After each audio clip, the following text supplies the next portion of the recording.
আমার পতাকা বিক্রি করা হয়েছে 1 থেকে 1,500। আলহামদুলিল্লাহ আজকে প্রায় আমরা 1400-র মতো পতাকা আর হচ্ছে প্রায় 3000 পিসের মতো ফিতা বিক্রি করছি। আজকে আমি এই সাইজের 2000 পতাকা বিক্রি করছি।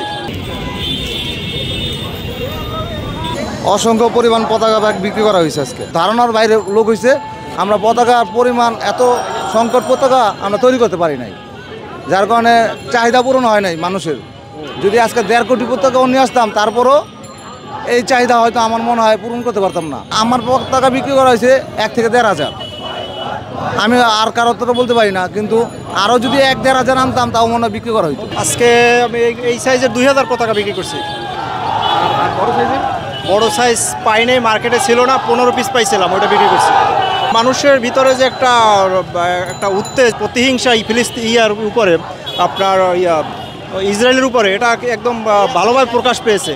আর আমরা মনে করি যে পতাকা ফিতা এগুলো বিক্রি করছি, এজন্য একটা শরীরের ভিতরে জোশ চলে আসে মানুষের। মাথায় দিলে কলে মাথা বা ফিলিস্তিনের পতাকা, মানুষ আসলে মুসলমান যদি সব এক হয়, আসলে কেউই কোনো দেশই আর কি শত্রুপক্ষ ইহুদিরা কেউ রুখে দাঁড়াতে পারবে না। আলহামদুলিল্লাহ আজকে প্রায় আমরা 1400-র মতো পতাকা আর হচ্ছে প্রায় 3000 পিসের মতো ফিতা বিক্রি করছি গুলিস্তানে। এখন শাহবাগে আসলাম মানে দেখার জন্য, মূলত দেখার জন্য। এখানে এসে তারপর 30টার মতো বিক্রি করে ফেলছি। পতাকাটা বিক্রিটা অনেক প্রচুর বিক্রি হয়েছে। তারপর আপনার যে মাথার যে এটা তো 12টা বাজে শেষ হয়ে গেছে, এটা তো দিতেই পারিনি। তারপরে এটা রয়েছে, এটা অনেক বিক্রি হয়েছে। এটা আমার প্রায় 2000-এর মতন, 2000 পিস এটা বিক্রি হয়েছে। তারপর আপনার এটা বিক্রি হয়েছে প্রায় 500-এর মতন।